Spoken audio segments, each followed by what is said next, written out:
일본에서 연봉이 1,000만 엔도 안 된다고요? 그럼 별로 돈 벌 생각이 없는 거죠. 아니, 마음만 굴뚝 같고 스스로를 위한 노력을 안 했다고 해야죠. 죄송합니다. 너무 잘난 척했죠? 요즘 나태해진 분들을 위해서 살짝 도발을 해봤습니다. 이번 코너는 일본에서 무언가를 이루고 싶어 하는 분들을 위한 특별 코너로 평범한 삶을 원하시는 분들은 현타가 올 수 있으니 빠져나가시는 것을 추천합니다. 여기서 잠깐 돈을 많이 벌 수 있다는 투자는 사기임으로 자기 돈을 받고 시작하는 권유는 모두 피하시기 바랍니다. 요즘은 교묘히 공짜로 시작하는데 자기 돈을 받지 않으면 안 올라가게 되는 시스템도 있더라고요. 이런 부분들 주의를 해주세요. 자, 시작해볼까요? 일단 일본의 연봉 수준부터 보시죠. 연봉이 600만 엔만 된다 하더라도 상위 17%에 들어요. 자랑해야 하지 않을까요? 난 상위 17%다 하고. 그리고 많은 분들은 평균 연봉에 가까운 연봉을 받고 계실 겁니다. 때문에 1,000만 엔이라는 2.1%에 드는 것은 엄청 어려울 겁니다. 저도 처음 일본에 왔을 때는 월급 18만 엔을 받고 살았는데요. 일본에서 조금 살다 보니 일본 시장의 거대함을 알게 됐습니다. 그리고 연봉 테이블의 비합리적인 설계. 간단한 숫자로 알아볼까요? 나라에서 인정한 공공갬블이란 게 있죠. 보통 시장의 크기는 사람들이 이런 데 쓰는 돈의 크기로 많이 재곤합니다. 한국은 공공갬블의 1위가 경마네요. 7조 원 정도. 이에 반해 일본은 경마가 2위입니다. 약 3조 엔 정도죠. 2위가 한국 1위의 4배 이상 정도 됐네요. 그럼 1위는 뭘까요? 다들 보거나 들으신 적 있을 겁니다. 파친코라고 하는데요. 이게 전성기에는 28조 엔까지 갔는데 이제 14조 엔까지 떨어졌네요. 하락 시장인 거죠. 그래도 재밌는 이야기 하나 해드릴게요. 일본의 파친코 사업을 하는 분들의 98%가 제일 교포인 거 아시나요? 한국에서 IMF가 터졌을 때 제일 거류 한국인 민단이라는 곳에서 돈을 걷어서 약 780억엔, 그때 시세로 약 1조 원 정도를 한국에 기부했습니다. 제가 민단 일을 도와주었을 때 지부장님이 굉장히 자랑스럽게 하시던 말씀이었는데요. 그 전에는 일본에서 태어난 한국인에게 주민등록번호를 주지 않았는데 그 이후에 주게 되었다네요. 어디가 진실인지는 모르겠으나 시기가 거의 맞아떨어지고, 게다가 민단에서 주었다는 780억엔의 내용은 저의 검색 능력 문제인지 모르겠으나 아무리 찾아봐도 한국 뉴스 기사에 없다는 게 진실이죠. 더 재밌는 거는 민단 50만 명의 일일 매출을 포기하면 거치는 돈이었다고 합니다. 실제로 제 고객 중에 이 업종에 종사하시는 분이 계셨는데요. 평소에 티셔츠에 청바지, 그리고 전철을 타고 출퇴근하시고 식사도 주변에서 1,000엔짜리 적당한 식사를 하시던 분이었습니다. 근데 어느 날 자택으로 부르는 일이 있어서 치바 외진 곳으로 갔더니 집 앞에서 차에 탄 상태로 집 앞에서 문을 열고 다시 차를 몰고 20분 정도 들어가자마자 3층짜리 저택이 있더라고요. 그 부지 전체가 그분 집이었다고 하네요. 한국에서는 조금만 돈이 있으면 최고급 스포츠카를 사느니 뭐니 자랑을 못해서 안달인 사람들이 천지인데, 이분은 나중에 들었는데 1년에 4조 원 정도가 들어온다고 합니다.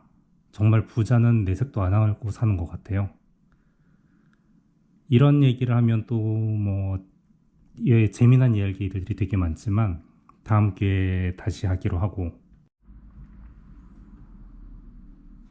이게 시장에 돌아다니는 여윳돈의 차이입니다. 갬블만 이런가요? 다른 예를 한번 들어보죠. 요즘 말 많은 자동차 업계 이야기를 해봅시다. 한국에는 회사 하나뿐이잖아요. 다른 회사들 규모는 1회사 한국 시장 규모랑 같은 건데, 요즘 토요타 순익 눌렀네 하면서 난리나 있지 않나요? 그럼 잠깐 봅시다. 제 자료가 조금 오래되긴 했지만 토요타가 약 30조엔 매출을 낼 때 혼다는 14조엔, 그 밖에도 여러 업체들 3조엔 이상 매출을 내는 게 거의 10개 기업이 있어요. 그런데 이렇게까지 경쟁을 하면서 시장을 키우고 있는데 뭐 막 일본을 누른다느니 하는 유튜브 내용들이 난무하고 있죠. 더 재밌는 거는 토요타는 연구비로 18조 엔을 쓰고 나서 이득이 현대의 1.3조 엔을 쓰고 난 이득과 같다는 겁니다. 현대는 1.3조 원이고요. 토요타는 연구비로 1.8조 엔을 쓰고 있죠.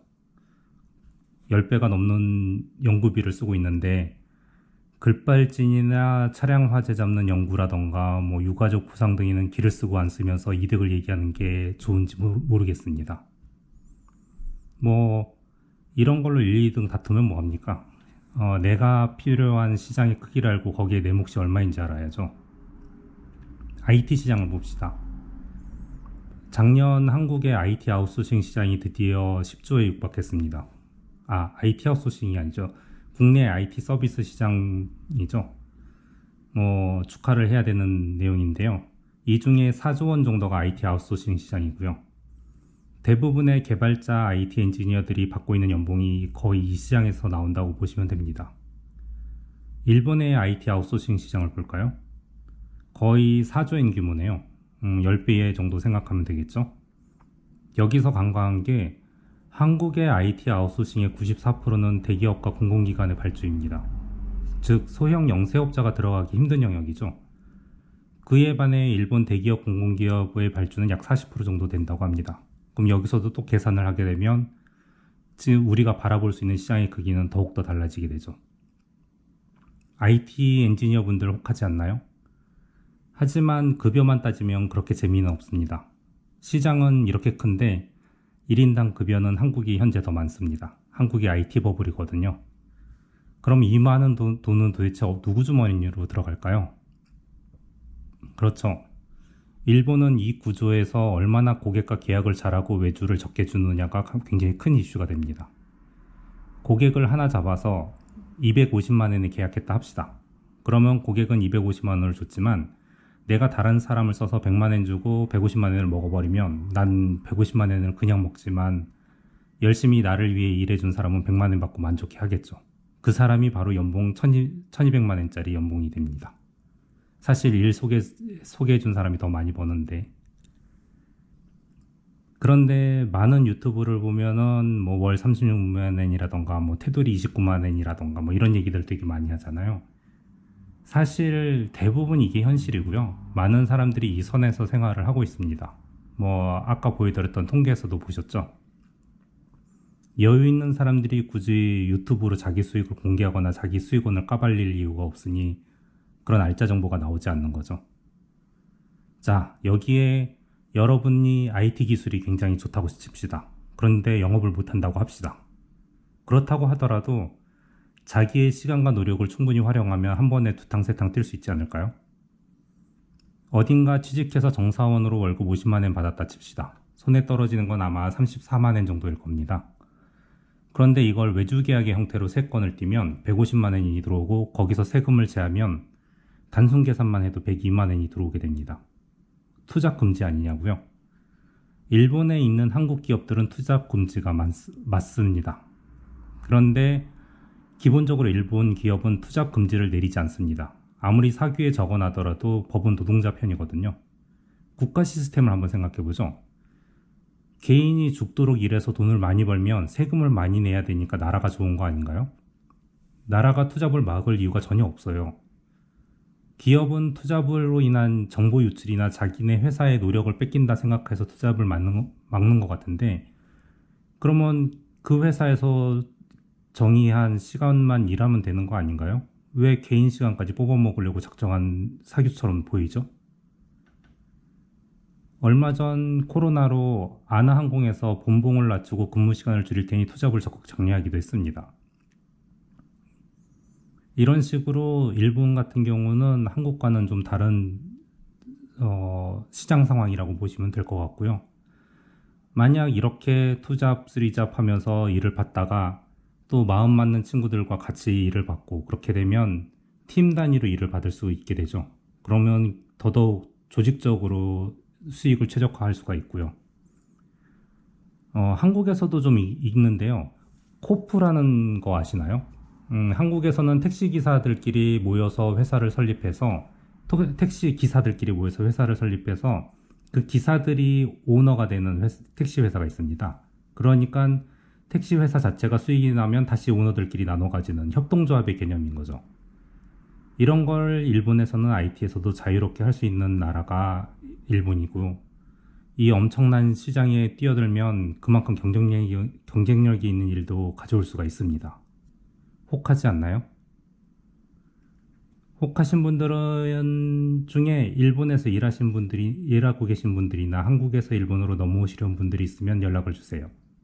체계적으로 스킬업부터 이런 비즈니스를 만드는 방법을 알려드리겠습니다.